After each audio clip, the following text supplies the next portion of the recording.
The Syrian desert holds a dark secret, a secret buried beneath the sands and whispered by the winds.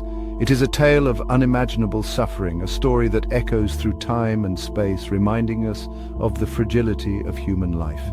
This is where countless Armenians drew their last breaths, victims of a systematic campaign of extermination by the Ottoman Empire. In the early 20th century, the Ottoman government embarked on a plan to eliminate its Armenian population. Under the cover of World War I, they unleashed a wave of violence. Armenian homes were ransacked, families torn apart, and those who survived were forced on death marches into the desert. Deprived of food and water, they succumbed to exhaustion, disease, and starvation. The brutality knew no bounds, with massacres and unspeakable horrors. The Ottoman government went to great lengths to cover up their crimes. History was rewritten, with the Armenian genocide erased from official accounts.